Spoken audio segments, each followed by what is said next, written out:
নাটক জগতে খুবই পরিচিত মুখ মেহজাবিন চৌধুরী।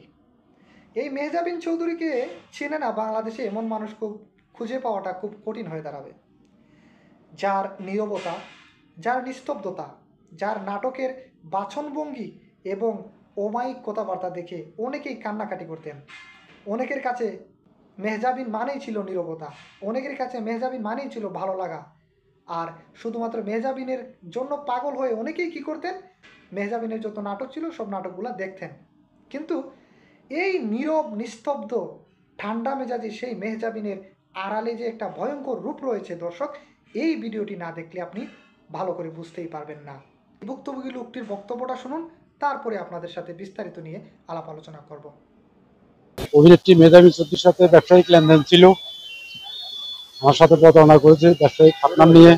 এই কারণে আমি কোর্টে মামলা করেছি, কোর্ট ওয়ারেন্ট জারি করেছে। আমি মহামান্য আদালতের কাছে ন্যায় বিচার প্রার্থনা করি। আপনি আগে অভিযোগটা বলেন। অভিযোগ আমার ব্যবসায়িক পার্টনার, জি ব্যবসায়িক পার্টনার, এই কারণে আমি মামলাটা করার কারণ আমার কয়েক মাস আমাকে যে মুনাফা দেওয়ার কথা তা দিছে, এরপরে আমাকে টাকা দেওয়ার কথা বলি তাদের বসুন্ধরা বাসার সামনে নিচে। এখানে যাওয়ার পর তার ভাই অজ্ঞাত আরো ৩-৪ জন আমার থালা চোপ্পা দিয়ে একটা গাড়ি করে নিয়ে যায়। ঘন্টাখানিক পরে আমার চোখ খোলার পর আমি দেখি হাতির জিলে এবার আমাকে বলে যে তারা সমাজে মান্যগণ্য লোক, তাদের কাছে যদি টাকার জন্য আর বাসার সামনে যাও মারি এখানে ফালা দিই। এরপরে আমি মামলা করার প্রস্তুতি নিই, বাটারা থানায় যাই ভিডিও ফুটেজের জন্য, তারপর হাতিরঝিল থানায় যাই, গোলশান থানায় যাই, এমনকি সব ওসি সাহেবের সাথে আমার কথা হয়েছে। কালকেও পাটারা থানার ওসি সাহেবের সাথে আমার কথা হয়েছে, উনি বলছে যথাযথ ব্যবস্থা নেবে। এর সাথে আমার 16 সালের দিকে ফেসবুকে পরিচয়। এরপর 3-4 বছর আমাদের আঁকে মুখে কথাবার্তা চলত, এরপরে ব্যবসায়িক ব্যাপার নিয়ে কথাবার্তা হয়। এই কারণে আমি তাকে টাকা দিই, এবং কি টাকা যে বিকাশ নাম্বারে আমি দিছি ওই বিকাশ নাম্বার তার নামে রেজিস্ট্রেশন করা। মেহজাবিন চৌধুরীর নামে 27 লক্ষ টাকা আত্মসাতের অভিযোগ রয়েছে, এবং সেই 27 লক্ষ টাকা আত্মসাতের অভিযোগে বাদী মামলা করার পর মেহজাবিন চৌধুরী সেখানে গিয়ে সরজমিনে উপস্থিত হয়ে আত্মসমর্পণের মধ্য দিয়ে অগ্রিম জামিন নিয়ে আসেন। পারিবারিক ব্যবসার পার্টনার হিসেবে রাখার বিনিময়ে 27 লক্ষ টাকা আত্মসাৎ এবং হুমকি দামকি ও ভয়ভীতি দেখানোর অভিযোগে দায়ের করা মামলায় মডেল ও অভিনেত্রী মেহজাবিন চৌধুরী আদালতে আত্মসমর্পণ করে জামিন পেয়েছেন। রবিবার সন্ধ্যায় ঢাকার নির্বাহী ম্যাজিস্ট্রেট আদালত 3 আফরোজা হক তানিয়ার আদালতে আইনজীবীর মাধ্যমে আত্মসমর্পণ করে জামিনের আবেদন করেন তিনি। শুনানি শেষে তার জামিন মঞ্জুর করেন আদালত। সংশ্লিষ্ট আদালতের বেঞ্চ সহকারী খুরশেদ আলম বিষয়টি নিশ্চিত করেছেন। সেই মামলাকে এই মেহজাবিন চৌধুরী কি বলতেছেন যে এটা নাকি মিথ্যা প্রপাগান্ডা ছড়ানো হচ্ছে।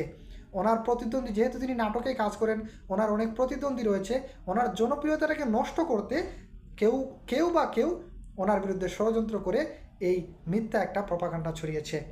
মেহজাবিন চৌধুরীর এই ঘটনা জানাজানি হওয়ার পর থেকেই যারা ভক্তরা রয়েছে এবং সাধারণ মানুষ যারা মেহজাবিন চৌধুরীর নাটক দেখত তাদের মনে কিন্তু একটা ক্ষোভ তৈরি হয়েছে যে মেহজাবিন চৌধুরীকে আমরা নীরব এবং নিস্তব্ধ, খুব ভালো এবং শান্ত মেজাজের মেয়ে হিসাবে জানতাম, কিন্তু তার যে ভেতরে ভেতরে একটা ভয়ঙ্কর রূপ রয়েছে সেটা তো আমরা জানতাম না।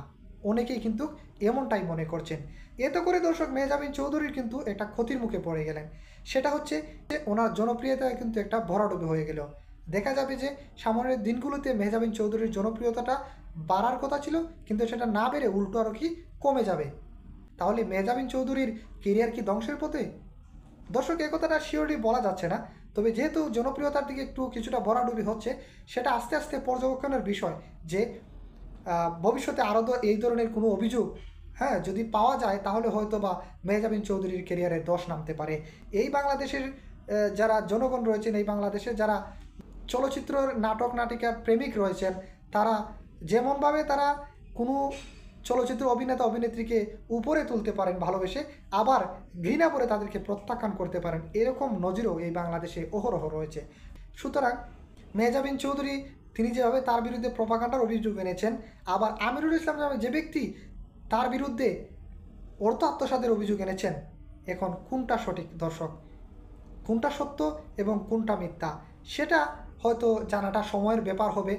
ধীরে ধীরে সেটা সবার সামনে স্পষ্ট হয়ে যাবে, কারণ আপনারা সকলেই জানেন সত্য কখনো চাপা থাকে না। সত্য একদিন না একদিন বেরিয়েই আসে। সেটা যদি 100 হাত মাটির নিচেও লুকিয়ে থাকে, সত্য বেরিয়ে আসবেই।